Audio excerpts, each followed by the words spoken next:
another riding adventure. In fact, this is my first big ride after having that big crash 2 weeks ago at Stockton Beach. Oh, and look out, Andy, we have a code red, Kimmy is down. Today's ride was going to be an easy ride with the girls. There was Kimmy and another girl who would like to remain nameless for reasons that will become more apparent later on in the video. We'll just call her Girl X. Now these two ladies, who are about the size of hobbits, are as tough as nails. They are getting so good with their riding skills that this bloody ride wasn't so bloody easy. You see, easy was what I needed. My main concern was to look after my injured knee. Because I'll be honest with you, it might as well have been made out of glass. That's how it felt today. Now, like I said, riding on this perfect Sunday was Kimmy, Roger the French assassin, Girl X, Andy, Mad Mal, and Adrian, the pin-up boy for Amarok, Australia. We'd had a lovely big breakfast at Wyong. Some had bigger breakfasts than others before hitting the trails of the Wadigan State Forest.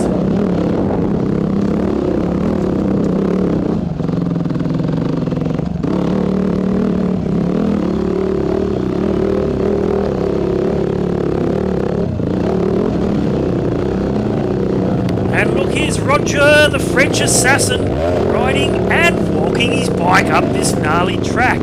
Even Kimmy had adopted the same style as Roger. Oh, and so did Girl X. Oh, and Andy! That's got to be a new riding fad. Maybe they burn twice the calories, riding their bike and running at the same time.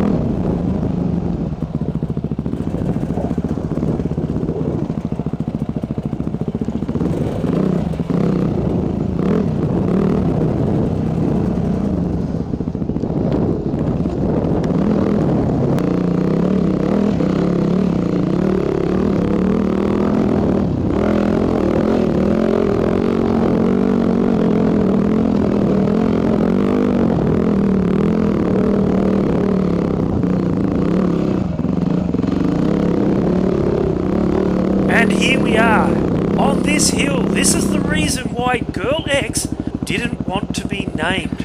She's about to crash her motorcycle in a rather spectacular fashion. Boom! And just as quickly as she hit the deck, she bounces back up. See, I told you these girls were tough. And just between you and I, she didn't want her partner to find out about it. So don't worry, Amy, your secret's safe with me. Nothing to see. You'll be good with that action. Nothing to see here. After that, the most remarkable thing that's ever happened in the world happened. Because according to Mad Mal, he's never got a flat tyre. Remember, boys and girls, to always make a hissing sound when someone's trying to pump up their tyre. You hear it?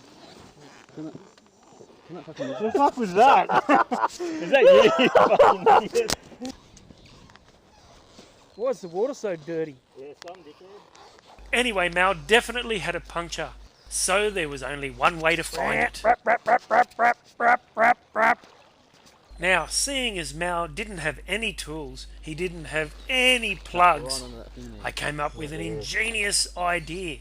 We rolled some electrical tape into the shape of a plug and tried to push it into the tyre. Obviously it didn't work, but like I said, it was an ingenious idea. So in the end, we all followed Mad Mal to the auto shop where he could buy something to fix his bike with. And of course I was there to document it all. Now after lunch we bid farewell to Kimmy, Andy and Amy, and Roger, Mad Mal, Adrian and I set off for Morissette's old mental hospital. That's right, we were revisiting Ward 21. Also known as the Crim, a place often talked about but of which little is known. This was a maximum security facility for those judged to be criminally insane.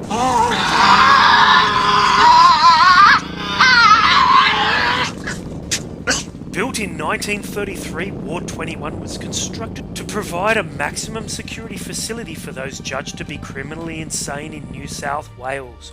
The few remaining structures showcase a pool, now so full of algae and mould the water has turned black like tar. Actually, it's probably more from the dead bodies in there, as well as rooms that once housed the likes of William MacDonald, also known as the Sydney Mutilator.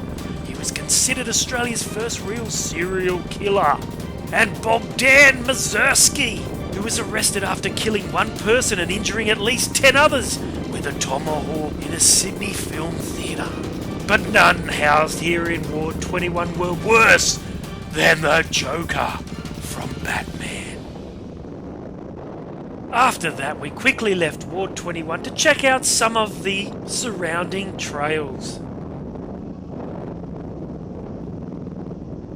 And that's when we came to this big stinking bog hole. Now, being a rider with a really sore knee, one would think that I'd just sit back and just watch the other guys and see what they would do. But when Adrian yelled out, "See if you can get across to the other side, Wayne," well, I'm always up for the challenge. But I'll be honest with you, it's one of those many times I wish I had a little Jiminy Cricket sitting on my shoulder just to slap me in the face and say, "No, you dickhead."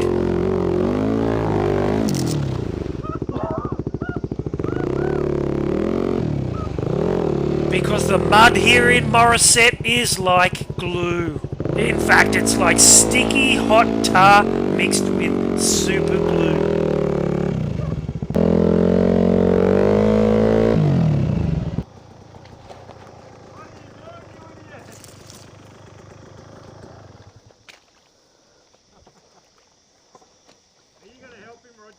I'll get it out. Yep, more idiocy from artist Wayne. I was determined to get the bike out without any help. You see, I have this stupid idea in my head that when you're riding on your own and you get stuck, you've got to get out on your own. But try as I might, I couldn't free this bloody Yamaha.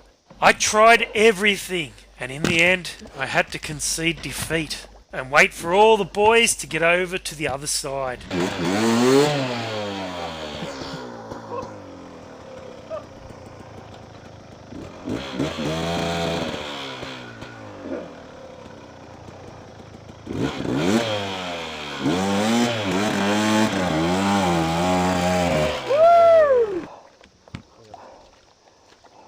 No, don't do that. You're gonna fucking. You're gonna bend your fucking wheel. You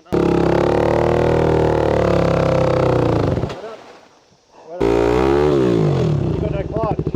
And that's when it happened. I'd burned the clutch out. We're gonna have to drag it out now.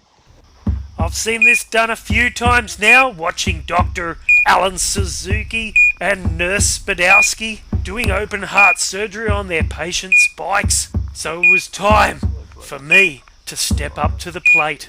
The bush surgery was open for business.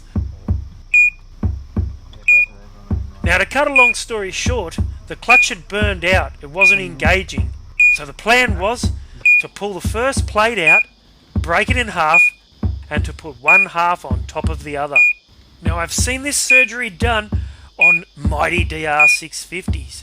And when the bike is put back together, the boys have ridden out of the bush with a clutch.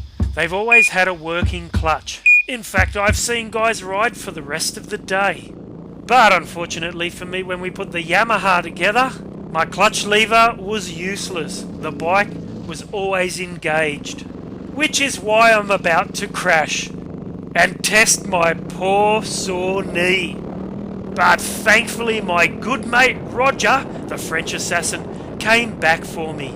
In fact, he rode all the way home with me. What a legend!